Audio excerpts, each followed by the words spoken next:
যতগুলো খাওয়া আপনার চোখের সামনে রেডি হয় আপনি খান, ওতে আমার থুথু দেওয়ার মন হয় না। এই যে এখানে ঢাকা শহরে বসুন্ধরাতে একটা জায়গাতে একটা লোক নিয়ে গেল, তো ওতে ৭৭ আইটেমের খাওয়া আছে, তো বলছে কোনটা নিয়ে আসবো আপনার জন্য? তো আমি বলছি যে আমি যখন দুবাইয়ে গেছি তখন কত আইটেমের জন্য খাবার থাকতো, তো 40 মিনিট বসে থাকতে হয়।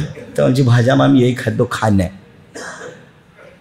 আর এরকম বসে থাকা খাদ্য খাই না, এটা আমার কুলাবে না, আমার পাউরুটি যথেষ্ট, আমি এই খাদ্য খেয়ে সময় কাটাতে পারবো না, আমি একদিনও যাই না। শেষ পর্যন্ত 5-7 দিন পরে আমার জন্য পাকিস্তানি হোটেল ঠিক করেছি, তবু বলে রেখেছে আসার সাথে সাথে দিতে হবে, যা আছে সেটা দিবেন, উনি 5 মিনিট বসে থাকবে না। 40 মিনিট বসিয়ে থাকিয়ে বলছে যে এগুলো এখন রেডি আপনাদের জন্য নিয়ে আসেন সব। আমি বলছি এসব কিছু খাই না, ওসব খাদ্য আমি থুথু দিতে চাই না। আপনি খান, টাকা আছে খান, ছেলে মেয়ে যে খান, খাচ্ছে তো জাতি, খাচ্ছে না, অত বড় বড় হোটেল চলছে না, সব প্রায় মুসলমান, এরাই ইহুদিদের চরিত্রে, এরাই খ্রিস্টানের চরিত্রে। এদের ব্যাপারে আল্লাহ রাসূল আফসোস করে বলেছেন, ভিক্ষুককে টাকা দেয় না, বলছে মাফ করো। ভিক্ষুককে কি বলে? মাফ করো বলে। ভিক্ষুককে টাকা দেয় না, ভিক্ষুক বাড়িতে যেতেও পারে না, 7টা দরজা আছে, ভিতরে কোথায় থাকে বউ তার কোনো হিসাব নাই। সব নিয়ম নীতি ইহুদি খ্রিস্টানদের সাথে। আমি যদি বুঝাতে না পারি আমি অক্ষম, তাই আমি বুঝাতে পারি না। আমার উম্মত মিলে যাবে ইহুদি খ্রিস্টানের সাথে। ডান হাতের বিঘত যেমন বাম হাতের সমান, ডান পায়ের জুতা যেমন বাম পায়ের সমান। বলতে বলতে ভাষাগত নিচে নামতে লাগলেন, বললেন ইহুদি খ্রিস্টান যদি মায়ের সাথে জেনা করে থাকে আমার উম্মত করবে, ওদের সাথে সব কিছু মিলে যাবে। আপনি দেখেন না, বসুন্ধরা তো আপনার কাছে, আপনি তো দিনরাত দেখছেন, আপনি বসতে পারেন আর না পারেন, ছবি তো ঠিকই দেখছেন, মেয়েকে তো হাঁটতে ঠিকই দেখছেন, বাপকে তো ঠিকই দেখছেন। আপনারা আরে বসুন্ধরা দেখতে যাবো কেন, বেড়ায় তো দিনরাত দেখছি। জি হ্যাঁ, আমিও দেখেছি, আমিও আপনার মেয়েকে দেখেছি, আপনাকেও দেখেছি। এভাবে চলতে কি দেখাতে চাচ্ছেন আপনি? কয় পয়সা বিদ্যা রাখেন, ছেলে মেয়ে কি করে, ভুল হিসাব। আপনাকে আমি কষ্ট দিতে চাইনি, ফিরে আসতে হবে, ফিরে আসতেই হবে।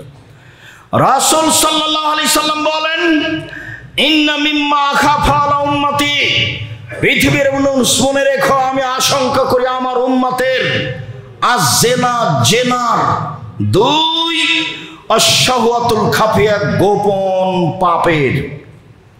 আমি আমার উম্মতের উপরে আশঙ্কা করে যাচ্ছি জেনা। জেনা পাপ নয়, 31st নাইটে জেনা করলে নেকি হবে, নাউজুবিল্লাহ মিন যালিক। এটা আমার আশঙ্কা, আমার উম্মতের উপরে জেনার আশঙ্কা। 2, গোপন পাপ, গোসলখানাতে গোপন পাপ, টয়লেটে গোপন পাপ, একাই গোপন পাপ, রাতের অন্ধকারে গোপন পাপ, বড় মোবাইলে গোপন পাপ, আপনার এতে টিভিতে গোপন পাপ। আরো যে গোপন পাপের কত পথ আছে যা আমি জানি না, আপনি জানেন, আল্লাহ রাসূল সেটাই বলছেন। আলোচনার শেষে চলে আসলাম, অন্তত আজকের মতো, অনেক রাতে এসেছি। উমামা বাহিলি রাদিয়াল্লাহু তাআলা আনহু বলেন, আল্লাহর নবী বললেন, বাইনামা আনা নাঈমুন, আমি মুহাম্মদ সাল্লাল্লাহু আলাইহি ওয়াসাল্লাম একদা ঘুমিয়ে আছি। এই ছেলে বসো। আমি মুহাম্মদ সাল্লাল্লাহু আলাইহি ওয়াসাল্লাম একদা ঘুমিয়ে আছি, মানে ঘুমের ভানে আছি, ঘুমিয়ে যাব এরকম পরিবেশ আছে। ইজ আতা রাজুলানে, ইজ আতানি রাজুলানে, হঠাৎ 2জন লোক আসলো আমার কাছে। ফা আখাজা বেজাবি, তারা আমার 2 বাহু ধরলো, 2জন আমার 2 বাহু ধরলো। ফাতায়াইনি বি, তারা আমাকে এক জায়গাতে নিয়ে আসলো। ফাইজানা বেকমিন, হঠাৎ দেখি অনেক মানুষ। আমি ঘুমিয়েছিলাম, 2জন লোক আসলো, আমার 2 বাহু ধরলো, ধরে নিয়ে যাচ্ছে। হঠাৎ দেখি অনেক মানুষ, আসাদু সাইনিনতে ফাঁকান, ফুলে ফেফে খালি মোটা মোটা উঁচু উঁচু হয়ে আছে। ও আন্তানা রিহাম, খুব দুর্গন্ধ।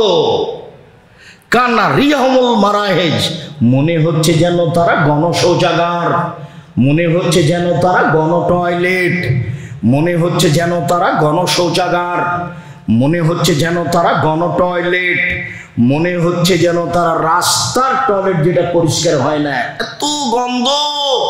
ফুলে ফেফে মোটা মোটা 30 হাত 40 হাত উঁচু উঁচু হয়ে আছে, অনেক মানুষ। দেখে তো আমি অবাক হয়ে গেলাম। আমি বললাম মানাহলাই, এরা কে? এরা কে?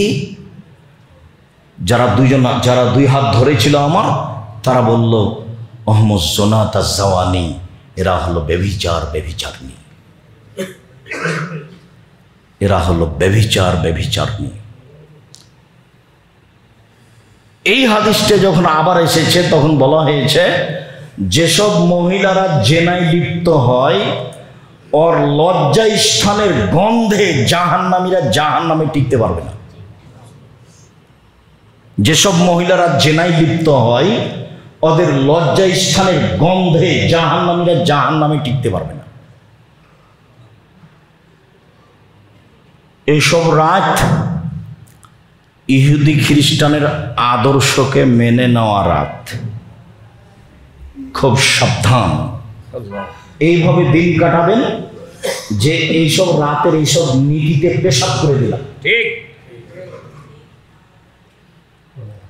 আমি তো এর নাম নিব না, আমার উত্তরসূরির ছেলে মেয়ে যারা আসবে তারাও নিবে না ইনশাআল্লাহ। এইভাবে শক্ত হবে। যতদিন আপনি বাপ হিসাবে বেঁচে আছেন ততদিন শক্ত হন। বাড়ি আপনার, জমি আপনার, ব্যবসা আপনার, ছেলে মেয়ে আপনার অধীনে থাকে। আজও যদি 10,000 টাকা হারিয়ে দেয় তাহলে খুব খেপে যান। হ্যাঁ, তুই কোথায় টাকা হারালি, তোর হিসাব নাই, কিভাবে চলিস সে তো ঠিকই পারেন আপনি। আর ছেলে মেয়ে দিন রাত নগ্ন হয়ে ঘুরবে, জেনায় লিপ্ত হবে, আপনি জানতে পারবেন, কিছু বলবেন না, কাপুরুষের পরিচয় দিয়ে থাকবেন। ভুল হিসাব। আপনি আপনার দিনী ভাই, আপনাকে আমি অনেক ভালোবাসি, আপনার সাথে আমার ভালোবাসার কোনো ঘাটতি নেই। আমি আপনার কল্যাণ কামনা করি, বিশেষভাবে আপনি বেরায়েতের মানুষ এই হিসাবে আমি আরও আপনার কল্যাণ কামনা করি। বেরায়েতের সকল দিনী ভাই, সকল দিনী বোন যারা এসেছেন, যারা আসেননি, আমি সবারই কাছের মানুষ, সবাই আমার কাছের মানুষ আমি মনে করি। দীর্ঘদিন থেকে আমি বেরায়েতে আসি। এই মর্মে আপনাকে আমি জরুরি কথা একটা বলে যাচ্ছি, সেটা হলো এই যে শিক্ষার অতীব প্রয়োজন। বেরায়েতে শিক্ষা নেই বললেই চলে। সবাই এখন গান বাজনা, বাদ্যযন্ত্র, খেলতামাশা, ব্যবসা বাণিজ্য, হারামে লিপ্ত। প্রতিষ্ঠান গড়েন, আর না হলে প্রতিষ্ঠান যারা গড়েছে তাদের সহযোগিতায় যান। কালকে ছেলে মেয়ে পাঠান। বড় ছেলে যেটা ইন্টার পাস করেছে, ম্যাট্রিক পাস করেছে, অষ্টম নবমে আছে, তার পড়ার আমি ভিন্ন পথ করেছি, তাড়াতাড়ি উপরে চলে যাবে, তার নাম মাহাত। আগামীকাল ভর্তির তারিখ। সারা বাংলাদেশে যত প্রতিষ্ঠান আছে জামিয়া সালাফে নামে, সব জামিয়া সালাফের ভর্তির তারিখ আগামীকাল। ছেলে পাঠান, মেয়ে পাঠান। বেরায়েত হিসেবে যদি ফেল করে পরীক্ষায়, আমি আপনার সাথে ওয়াদাবদ্ধ, আপনার ছেলে মেয়েকে নিব আমি ইনশাআল্লাহ। আলহামদুলিল্লাহ।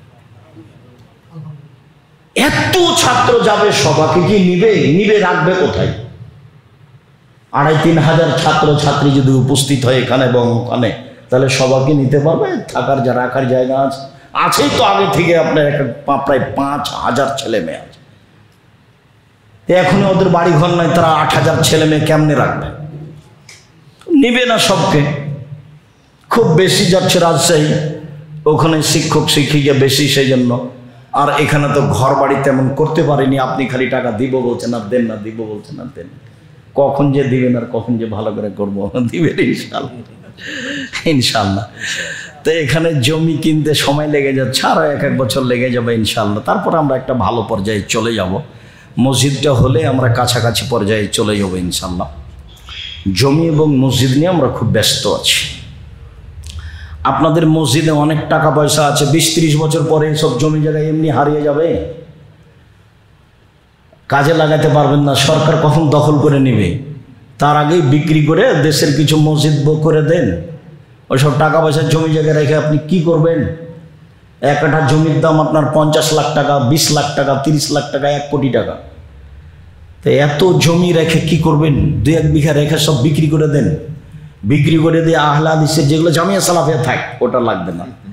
অন্যান্য যারা আহলে হাদিসের মসজিদ আছে সেগুলো তৈরি করে দেন, করা ভালো। 20 বছর 30 বছর পরে এসব জমি কি হবে? এমনিতে হারিয়ে যাবে। আর এই টাকা আপনি অন্য কাজে লাগাতে পারবেন না।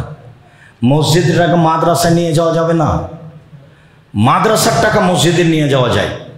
মানে মসজিদের টাকা সবচেয়ে উপরে, এটাকে নিচে নিয়ে যাওয়া যাবে না। কথা বুঝতে পারেননি? মসজিদের সম্পদ কোথায় খরচ করতে হবে? মসজিদেই করতে হবে,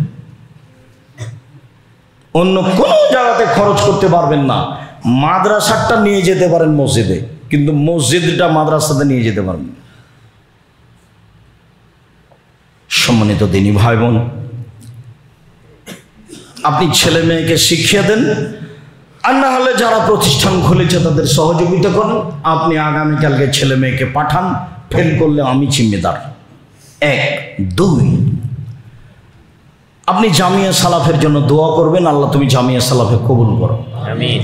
আমার মনে বড় সাদ, এই দেশের মাটিতে আমি উন্নত মানের প্রতিষ্ঠান গড়বই ইনশাআল্লাহ। যেখানে ছেলে মেয়ে বাংলা, ইংরেজি, আরবি উন্নত মানের শিক্ষা অর্জন করে জাতির অন্যায়ের বিরুদ্ধে লড়বে, মুখে কলমে মিডিয়ায় লড়বে ইনশাআল্লাহ। দেশের সর্ববৃহৎ প্রতিষ্ঠান জামিয়া সালাফিয়া, আয়াতনে দেশের সর্ববৃহৎ প্রতিষ্ঠান, শিক্ষক সংখ্যায় দেশের সর্ববৃহৎ প্রতিষ্ঠান, শিক্ষা গুণে, শিক্ষা মানে দেশের শিরক মুক্ত প্রতিষ্ঠান জামিয়া সালাফিয়া, দেশের বিদাত মুক্ত প্রতিষ্ঠান জামিয়া সালাফিয়া, দেশের হিংসা মুক্ত প্রতিষ্ঠান জামিয়া সালাফিয়া, দেশের দল মুক্ত প্রতিষ্ঠান জামিয়া সালাফিয়া, দেশের সংগঠন মুক্ত প্রতিষ্ঠান জামিয়া সালাফিয়া, দেশের ভিন্ন ধরনের ব্যতিক্রম প্রতিষ্ঠান জামিয়া সালাফিয়া। জামিয়া সালাফিয়া প্রায় 5000 ছেলে মেয়ে বর্তমান পড়াশোনা করে। প্রায় 519 জন ইয়াতিম আছে। কতটি? 519 জন ইয়াতিম আছে। সর্ববৃহৎ প্রতিষ্ঠান।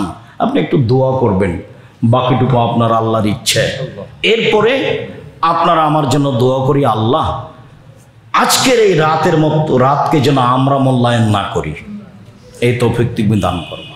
আমরা যেন চরিত্রগতভাবে ইহুদি খ্রিস্টানের সাথে মিশে না যাই, তুমি আমাদের রক্ষা করো। তারপরে কয়েকটা জিজ্ঞাসা আছে। তারপরে যাওয়ার সময় সবাই বই পুস্তক নিয়ে যাবেন। আলিতেশম পত্রিকায় 50টা প্রশ্নের উত্তর আছে। 12 জন মুফতি মিলে ফতোয়া দেখে, 12 জন লক্ষ লক্ষ টাকা খরচ করে পত্রিকা বের করেন। দেশের ব্যতিক্রম পত্রিকা আলিতেশম পত্রিকা, সেই সম্পাদক আব্দুল্লাহ লিখে।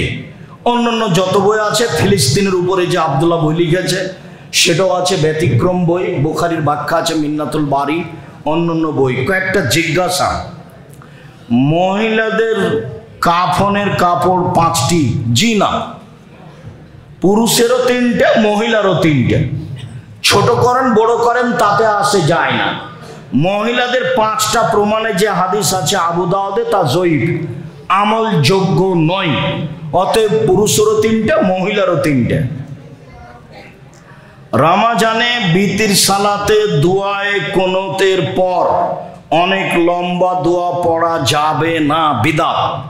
মদিনায় হচ্ছে যে, মক্কায় হচ্ছে যে হোক, ওগুলো তো সরকারি মসজিদ, সরকার চালায়। ওখানে তো 20 রাকাত তারাবি হয়। আপনি 20 রাকাত তারাবি পড়বেন? যেটাকে বলা হয় কুনুতে নাজেলা, ফরজ সালাতের শেষ রাকাতে রুকু থেকে উঠে, সেটাতে অনেক দোয়া পড়া যাবে। আর বিতির সালাতের রুকু থেকে উঠে কোনো দিন যদি পড়েন, কোনো দিন, তাহলে ওটুকুই পড়তে হবে, আল্লাহুম্মা হাদিনি ফিমান হাদাইতা ওয়া আফিনি ফিমান আফাইতা। এটাই শেষ পর্যন্ত, বাস, আর পড়া যাবে না। আব্দুর রহিম সাহেব, আমাদের এখানে লম্বা না হলেও হুজুরকে বিদায় করে দিই। হুজুরকে বিদায় করে দেন, দেন কি করবো, দেন। জি, আমাকে একদিন ইমামতি করতে দেন, তারপর হুজুরকে বিদায় করে দিন। ভাইজান, এটা বিদআত, চলবে না। আমাদের হুজুররা করছে তো আমি কি করব?